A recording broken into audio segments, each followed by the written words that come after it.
அந்த காட்டு வழியாக வரும்பொழுது பயங்கரமாக சிரிக்கிற சத்தம் கேட்டது. என்னடான்னு பார்த்தா இவ்வளோ அகலத்துக்கு ஒரு ஆள். ஆள் இல்லை, பிரம்ம ராட்சசன். என்னங்க நீங்கள் விட்டலாச்சாரியா கதை மாதிரி சொல்கிறீங்கன்னா, இல்லை, இந்த மற்ற பேய் கதையெல்லாம் பார்க்குற போது கமெண்ட்டே அடிக்க மாட்டோம். ஆனால் நான் சொல்கிற போது உங்களுக்கு தோணக்கூடாது. ஏன் தெரியுமா? பிரம்ம ராட்சசன் இருந்தான். இதெல்லாம் இந்த கைசிக புராணத்தில் ரொம்ப அழகாக சொல்லப்பட்டிருக்கிறது. இந்த புராணம் எதில் இருக்குன்னா வராக புராணத்தில் இருக்குது. வராக புராணத்திலிருந்து எடுக்கப்பட்டது தான் இந்த கைசிக புராணம். இந்த பிரம்ம ராட்சஸ் என்ன சொல்கிறான், நான் 10 நாளாக சாப்பிடலை, உன்னை அப்படியே விழுங்கப் போகிறேன் அப்படிங்கிறான். சரி, முதல்ல பிரம்ம ராட்சஸ்னா யாருங்கிறத சொல்லிடுறேன். முந்தியெல்லாம் விக்ரம் வேதாள் அப்படின்னு ஒரு தொடர் வந்தது. அந்த வேதாளம் மரத்தில் தொங்கின்னு இருக்கும். அந்த விக்ரமாதித்தன் எடுத்து அதை தோளில் போட்டுன்னு அது கேள்வி கேட்கும், இவன் பதில் சொல்லுவான். கடைசியில் சொல்லி முடிக்கிறதுக்குள்ளே திருப்பி வேதாளம் முருங்கை மரம் ஏறிடும். இதுதான், இந்த மாதிரி தான் இந்த பிரம்ம ராட்சஸ்ங்கிறது. ஒரு பிராமணன் இறப்புக்கு பிறகு பேயானால் அவன்தான் பிரம்ம ராட்சசன். சரி, பிராமணன் எதுக்காக பேயாகணும் அப்படின்னாக்கா, அவனுக்குன்னு கொடுக்கப்பட்ட அனுஷ்டானங்களை சரியாக செய்யாமல் இருந்தால் அறிவு இருக்கும். அப்போ அந்த முந்தின பிறவியில் அவன் படித்த கல்வி அதெல்லாம் இருக்கும், பேசெல்லாம் வரும். ஆனால் அந்த பிறவி ஒழியறதுக்கு அவன் என்ன பண்ணணும்னு தெரியாது. மனுஷர்களை சாப்பிடுவான். இப்போ சொல்ல மாட்டாங்க, முனி அடிச்சிருச்சு, பேய் அடிச்சிருச்சும்பாங்களே, ஒரே அடி அடித்தா அவன் அவுட்டு. இப்போது இந்த மாதிரி அவன் எழுத்தாப்பில் நின்ன உடனே நம்பாடுவானை பார்த்து, நான் 10 நாளாக பட்டினி, நீ இப்போ வாச்சை எனக்கு வா, உன்னை சாப்பிட போகிறேங்கிற போது 2 கையும் கூப்பி அவன் சொல்கிறான், பிரம்மராட்சசா, நான் இன்றைக்கி பூரா விரதம் இருந்து என்னுடைய நம்பியை போய் பார்க்க போகிறேன், குறுங்குடி நம்பியை போய் பார்க்க போகிறேன். அந்த நம்பியை நான் பார்க்கணும், நம்பி ராயரை போய் பார்க்கணும். நான் போயிட்டு வந்துடுறேன்னா, இது எப்படி இருக்குது?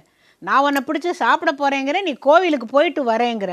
இந்த பார், உண்மையாக சொல்கிறேன், நீ என்னை சாப்பிட்றத பற்றி எனக்கு வருத்தம் இல்லை. என்றைக்கோ ஒரு நாளைக்கு இந்த சரீரம் அழிய போகிறது, சதை பிண்டம், இது என்றைக்கு வேணால் அழியலாம். உனக்கு நான் உணவானா சந்தோஷம், ஆனால் எனக்கு நம்பிராயரை போய் பார்க்கணுமப்பா, தயவுசெய்து என்னை விட. அதெல்லாம் நான் விட மாட்டேன், நீ போனேன்னா திருப்பி வரமாட்டேன் அப்படின்னு சொன்னபோது இவன் சொல்கிறான், அந்த பாரு, நான் அங்கே போய் நம்பிராயரை பார்த்து ஒரு பாட்டு பாடிட்டு வந்துடுறேன்ப்பா, ஒரே ஒரு பாட்டு, அதுவும் கைசிக பண்ணில் பாடணும் அப்படின்ற போது கைசிக பண்ணெல்லாம் அவனுக்கு புரியல. அவனுடைய பசி அவனுக்கு தெரிஞ்சது. ஆனால் பூர்வ ஜென்மத்து வாசனை அவனுக்கு இருந்ததுனால தான் சாமர்த்தியமாக கேள்வியெல்லாம் கேட்டான் இவரை.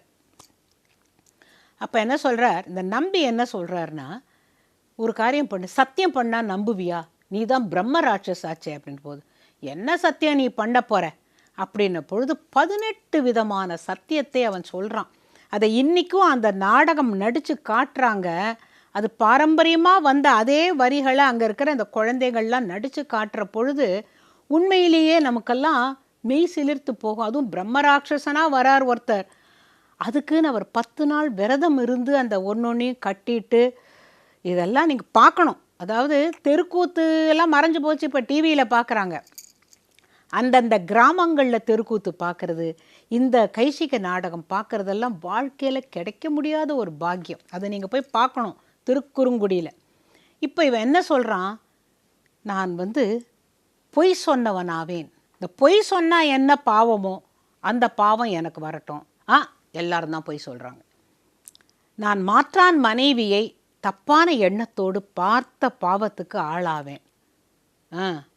இப்படி ஒன்றொன்னா சொல்கிறான். குரு துரோகம் பண்ணினால், இது பண்ணினால், அது பண்ணினால்னுட்டு அவன் சொல்கிறதெல்லாம் பார்த்தா ரொம்ப பயமாக இருக்கும். அப்பேற்பட்ட பயங்கரமான பிரதிஜைகளை அந்த நம்பாடுவான் சொல்லுவான். 15-16 வரைக்கும் வந்துட்டான். நான் அதை செஞ்ச பாவத்துக்கு போவேன், இதை செஞ்ச பாவத்துக்கு போவேன், நான் இதை மனசால் நினச்ச பாவத்துக்கு போவேன் எல்லாம் சொன்ன உடனே கடைசியில் வைஷ்ணவன் ஆகிய நான் விஷ்ணுவை தவிர வேறு யாரையாவது நான் கும்பிட்டுருந்தா என்ன பாவத்துக்கு போவேனோ அந்த பாவத்துக்கு போவேன்னு சொன்ன உடனே இது யோஜனை பண்ணுறது, நீ அவ்வளவு ஆழ்ந்த விஷ்ணு பக்தனா? அப்போ சரி, ஒரு காரியம் பண்ணு, உன்னை எப்படி நம்புறதுங்கிறத இவ்வளோ பிரதிஜை பண்ணியிருக்கேனே, சரி போ, நீ போயிட்டு எப்போ வருவ? நான் போக வேண்டியது நம்பிராயரை பார்க்க வேண்டியது ஒரு பாட்டு, பட்னி கடந்து நானே வந்திருக்கேன், ஒரே ஒரு பாட்டுப்பா, கைசிக பண்ணில் சுவாமிக்கு நான் பாடிட்டு வந்துடுறேன், நீ இங்கேயே இரு நான் வரேன் அப்படின்ன உடனே பிரம்மராட்சஸ் பார்த்ததான் இவ்வளோ பயங்கரமாக பிரதிஜை எடுத்திருக்கான், இவ்வளோ பெரிய சத்தியம் எல்லாம் சொல்கிறான். அது பிரம்ம ராட்சஸாக இருந்ததுனால அதுக்கு புரிஞ்சுது, சரி நீ போயிட்டு வா நான் இங்கேயே இருக்கேன் அப்படின்னு தான். இவன் போகிறான். போய் நம்பிராயா, நான் உன்னை இது வரைக்கும் கண்ணால் கூட பார்த்தது இல்லை, எனக்கு இன்னைக்கான உன்னோட தரிசனம் கிடைக்காதா அப்படின்னு சொல்லிட்டு இந்த கோவிலுக்கு வெளியில் கொடிமரத்துக்கு வெளியில் நின்று கைசிக பண்ணில் அந்த எம்பெருமானை துதித்து பாடுற.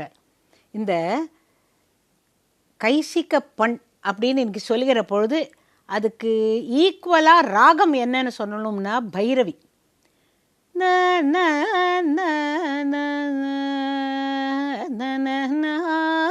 அதுதான் பைரவி. அந்த பைரவி ராகத்தில் இவன் கைசிக பண்ணில் ஒரு பாட்டை பாடுறான். பாடிட்ட உடனேவே அந்த கொடிமரம் மறைச்சு நின்றுது. அவன் வரைக்கும் சுவாமியை பார்த்தது இல்லையே நம்பிராயரை. அந்த கொடிமரம் விலகி, இன்னிக்கும் அந்த கோவிலில் கொடிமரம் விலகி இருக்கு, அதை நீங்கள் பார்க்கணும்.